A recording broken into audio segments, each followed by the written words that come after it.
A lot of women, like myself, end up in abusive relationships because we think we won't fall for douchebags.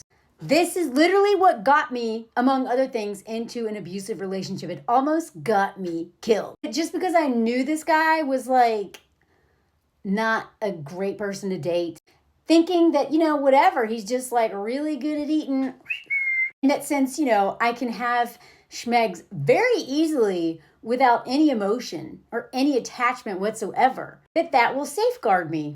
Boy, was I wrong. I honestly thought that because in my past, I had so easily forked dudes that I couldn't stand. Hate forks, as some like to call it. I thought that because I had never been in love with anyone that I'd had schmegs with, that all I ever did was disassociate and just kind of like put up with it, or just kind of like go along with it or whatever. But it never involved love. I thought because of that, I was safeguarded from ever falling into an abusive relationship because I'm too smart for that. I know myself too well. And I would never fall for an idiot. I would never fall for a guy that I knew I deserved better than.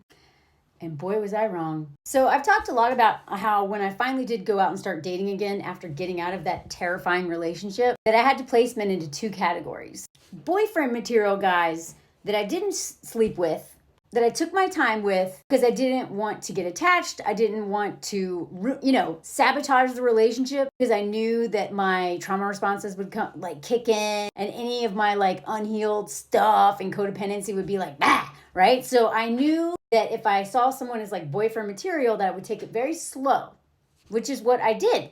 And I can't tell you how beneficial that was. And it's not based on purity culture and being making him wait or anything. It's not about him. It's about me and knowing myself and knowing that I sometimes get attached to men who are not very good people. I don't align with their moral compass at all. I can still get attached to them if they kick up any of my trauma responses, daddy issues, survival of multiple terrible things from men from childhood. If it kicks up any of that, then I could actually fall for a man that is absolutely not in my best interest because of what happened in that relationship with this homosexual who almost unalived me. I did not trust that just knowing this dude isn't good enough for me protected me from falling from him. And so the guys that I would hook up with, I created some sort of hard boundary around so that I could never see them again. That's how much I understood that I could not mess around, have one night stands with men who I could ever possibly see again because I learned this lesson so hard. So I would only hook up with and have schmegs with men who were passing through town, who did not live in my town. So there was no way I could see this person on a regular basis and fall into a terrible relationship because of eating really well for me or because of manipulation and all this other stuff, right? Narcissistic tactics.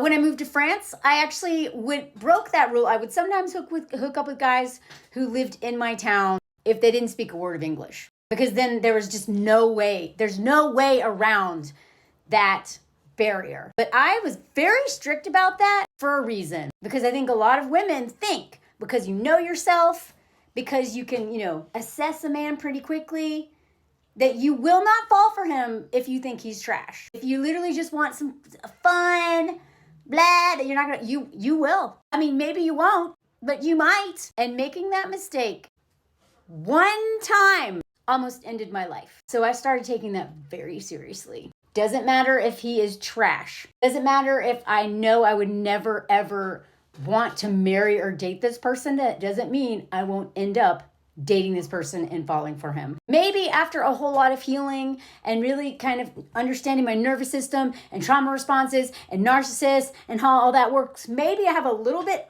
more line of defense.